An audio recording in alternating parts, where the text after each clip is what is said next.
umpires have always been a conversation, but specifically, they've been talked about even more. And we've talked about the ABS systems are on the way.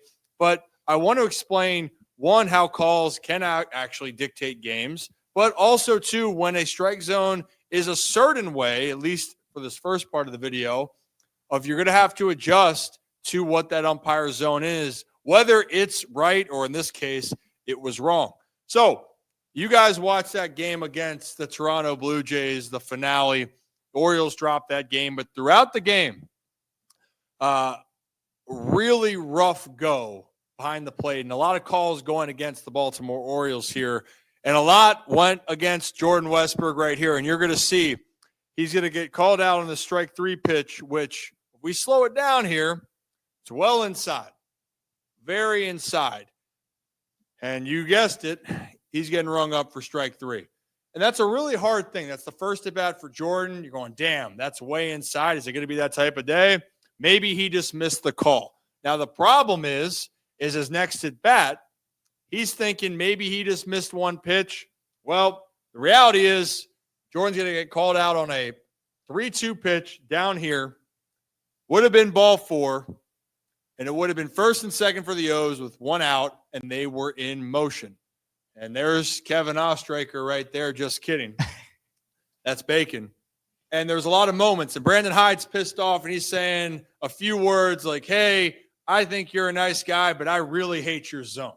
It's probably what the paraphrase was. But here's the problem now.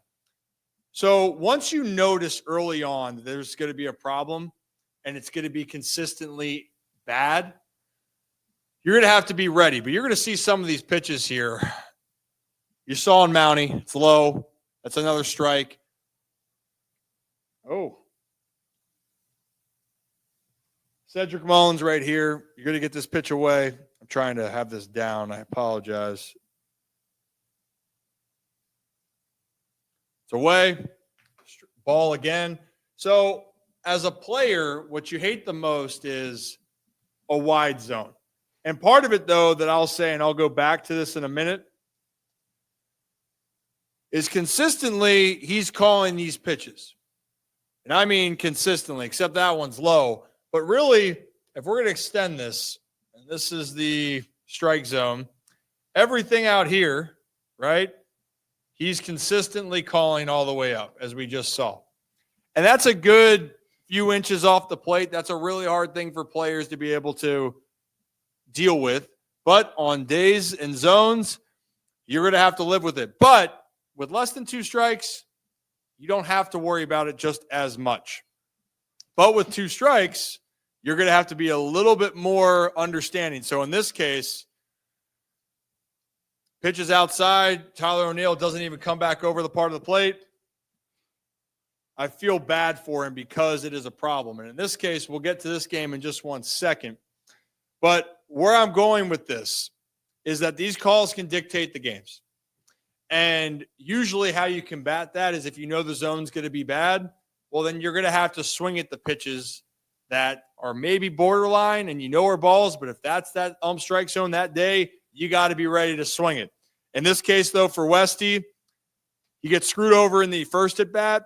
If it's a second at bat, though, and you think that it's going to be that type of day, I'm going to have a hard time taking that pitch. But like I said, Westy was hoping that Bacon just was having an off day. But this is happening all throughout baseball here. And as we go to the next game, it happened the other night against the Phillies and the Giants. 3-2 count, first and second. Phillies are trailing by 4. This is a huge part of the game because this pitch, if you can see, this is the edge of the strike zone here. This ball is going to be way out here. And JT is very calm, usually handles himself very well and under control. He loses it on that, and he should, because that gets him out of the inning and that kills all momentum for the Philadelphia Phillies. And just to give you guys an outlook on those pitches for that at bat, the third pitch is in the zone, pitch 6 and pitch 1 out of the zone, and obviously those are so low, yeah, they got to be called balls. But where this discussion goes, yes, players need to execute, and you can't blame an umpire for how an outcome is if you miss your opportunities. But having said that, though, you get an extra opportunity, another guy on to keep a rally alive or be able to tack on runs, it's going to make a difference. And in this case right now, for what we just saw, hurt the Orioles early. I believe on the day the Orioles had 17 calls that didn't go their way, that were missed calls. And in this case for the Philadelphia Phillies, 7th inning game trying to make a comeback, and you can pass the baton along. It's going to be continued conversation with the ABS system, and it's not a perfect system, but when calls are missed so egregiously on certain cases, they can dictate outcomes, and that's something that players, fans don't want to see. So we'll figure that out as we go, but we have to talk about it. But in general, if you know a guy's got a bad zone typically, you just got to put up with it. And also, you might have to stick your ass out there and make a play. But that's all I got for this. If you're new to the channel, hit that like and subscribe button. Boom! You see that leg kick? You get up there?